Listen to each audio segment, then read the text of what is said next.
राजा जनक ने क्यों नहीं भेजा था दशरथ जी को निमंत्रण?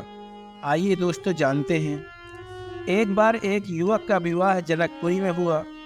जब वह युवक अपनी पत्नी से शादी के बाद मिलने जा रहा था तो बेचारा अकेले ही पैदल चलते हुए जा रहा था। तो रास्ते में एक गाय उसे दलदल में फंसी हुई मिली और वह मरणासन्न हो चुकी थी। तब उसने सोचा कि यदि गाय को निकालता हूँ तो कहीं मैं ही न दलदल में फंस जाऊं। तो युवक गाय के ऊपर पैर रखकर निकल गया। तब गाय ने युवक को श्राप दे दिया कि जिसके खातिर तू मुझे मरता हुआ छोड़कर जा रहा है तो तू जब उसे देखेगा तो या तो उसकी मौत हो जाएगी या तू अंधा हो जाएगा। अब तो युवक जब अपनी ससुराल पहुंचा तो डर की वजह से दरवाजे की तरफ पीठ करके खड़ा हो गया। जब उसकी पत्नी आई तो उसने उससे सारी बात बताई और पत्नी की तरफ देखा तक नहीं। पत्नी ने कहा, मैं प्रतिपता नारी हूँ, कुछ नहीं होगा, मेरी तरफ देखो। लड़का ने जब पत्नी को देखा तो वह अंधा हो गया।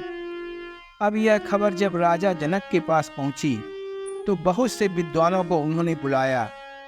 उनमें से एक विद्वान ने कहा, यदि कोई पतिव्रता नारी छलनी में गंगा जल लाकर इसकी आँख में छिड़क दे तो इसकी आँखें ठीक हो जाएंगी। राजा जनक ने अपने राज्य में ऐलान करवाया, परंतु कोई भी स्त्री सामने नहीं आई। तब जनक जी ने इस खबर को अपने आसपास के राज्यों में भिजवाया। तब राजा दशरथ ने अपनी रानियों से इस बात की चर्चा की तो रानियां बोली, यह कौन सी बड़ी बात है, यह काम तो हमारे घर में झाड़ू पोछा करने वाली भी कर देगी। तब दशरथ जी ने उस नौकरानी को जनक जी के यहाँ भेजा। उसने छलनी में गंगा जी से गंगा जल लाकर युवक की आंखों में छिड़क दिया तो उसकी आंखों की रोशनी पुनः वापस आ गई। तब राजा जनक ने विदा करते समय उस महिला से परिचय पूछा तो उसने बताया कि मैं राजा दशरथ के यहाँ झाड़ू पोछा का काम करती हूँ।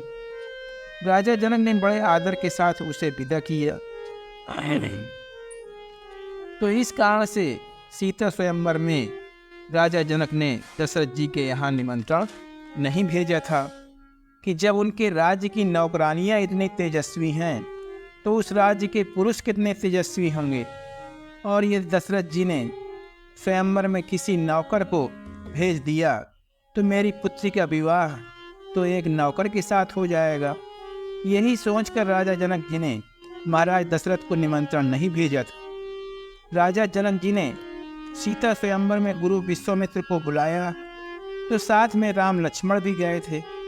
जब राम जी ने धनुष तोड़ दिया तब राजा जनक ने दशरथ जी को निमंत्रण भेजकर राम सीता का विवाह करने के लिए बुलवाया।